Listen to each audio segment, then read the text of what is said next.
आज का जो टॉपिक है हमारा वो section 93 to 100 of evidence act. जो भी मैंने आपको 91 और 92 पढ़ाया था वो चैप्टर 6 आज ख़त्म कर देते हैं। सेक्शन 93 और 100 आज पढ़ लेते हैं, तो उसके बाद नेक्स्ट वीडियो में नया चैप्टर स्टार्ट करेंगे। और अभी आपको जो वीडियो मैं आपको बता रहा हूँ वो बेयर एक्ट लेके बैठे तो ज़्यादा समझ में आएगा। तो स्टार्ट करते हैं आज का section 93। Exclusion of evidence to explain or amend ambiguous document. When the language used in a document is on its face ambiguous or defective, evidence may not be given of facts which would show it meaning or supply in defects। किसी दस्तावेज में कोई ऐसी language जो कि त्रुटिपूर्ण हो, संदिग्धात्मक हो, तो डॉक्यूमेंट के ऐसे फैक्ट्स का साक्ष्य या एविडेंस नहीं दिया जा सकेगा। एग्जाम्पल अगर आप देखें इसी में सेक्शन 93 में, तो एक ए है जो बी को अपना घोड़ा बेचता है और बोलता है कि 1000-1500 का ले लेना। किसी का मोबाइल पसंद आ गया आपको, ठीक है, मोबाइल वैसी बातचीत हुई तो उसने बोला मैं बेचना चाहता हूँ मोबाइल। आपने कहना अच्छा बताना कितने का? अरे दे दूंगा यार 5-6 हज़ार रुपये का। 5000 या 6000। अब इस 5 और 6000 में 1000 रुपये का डिफरेंस हो गया, लेकिन इस फैक्ट का एविडेंस नहीं दिया जा सकता कि 5 बोला गया था या 6 बोला गया था।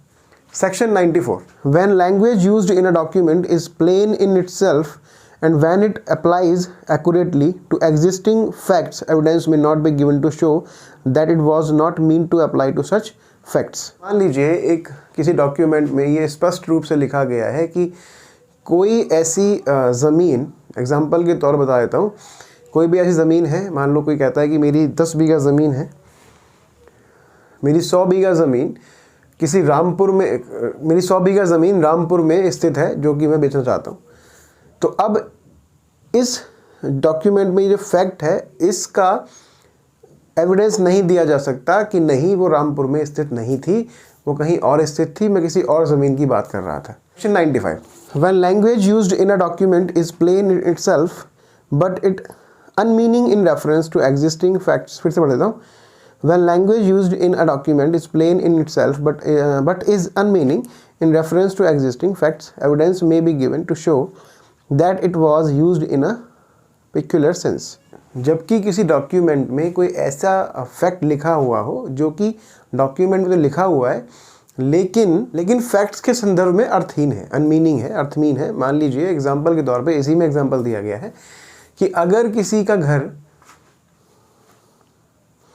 अगर कोई बी बोलता है कहाँ से कि मेरा घर कलकत्ता में है और उसका घर कलकत्ता में नहीं है, हावड़ा में है, ठीक है, तो इस फैक्ट का एविडेंस दिया जा सकता है कि नहीं वो मेरा कहने का मतलब हावड़ा में था, कलकत्ता नहीं था। कलकत्ता में बोला था लेकिन वो मेरा घर हावड़ा में है, तो मेरा कहने का जो मतलब था वो हावड़ा में ही था, तो इसका एविडेंस दिया जा सकता है।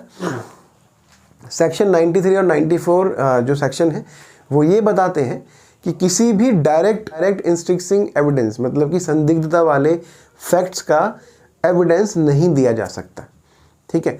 लेकिन सेक्शन 95, 96 और 97 ये बताते हैं कि किसी भी अप्रत्यक्ष मतलब इनडायरेक्ट संदिग्धता का प्रमाण या एविडेंस दिया जा सकता है। तो अब देखते हैं section 96। Evidence as to application of language which can apply to one only of several persons. When the facts are such that the language used might have been mean to apply to anyone and could not have been mean to apply to more than one of several persons of things, evidence may be given of facts which show which of those persons or things it was intended to apply to।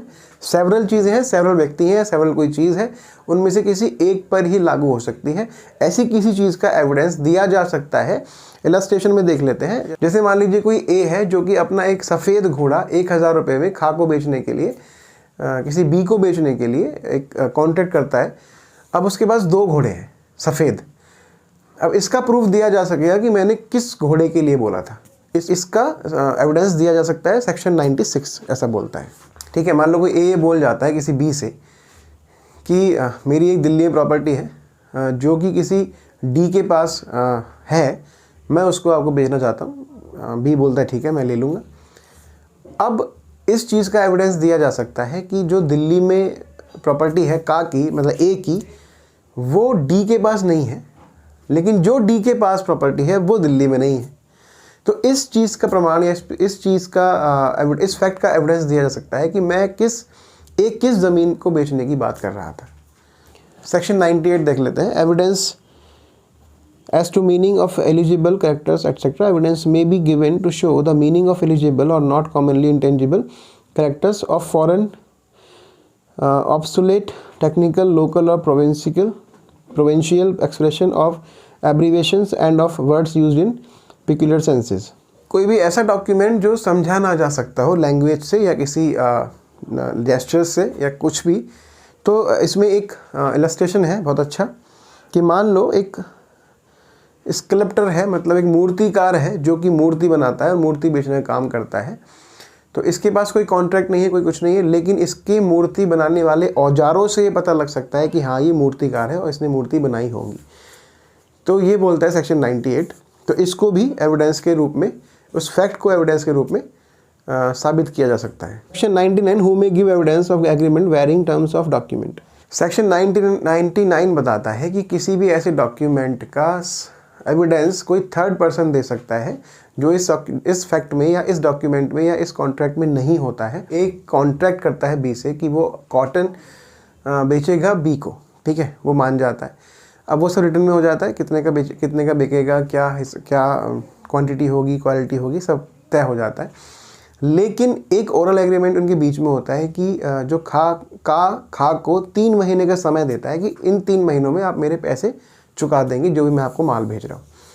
तो ये जो oral agreement हुआ इसका evidence भी दिया जा सकता है, क्योंकि रिटन नहीं है, ओरली हुआ था। तो ओरल जो एग्रीमेंट होता है उसका भी एविडेंस दिया जा सकता है कोर्ट के अंदर, लेकिन वो किसी थर्ड पर्सन द्वारा दिया जा सकता है।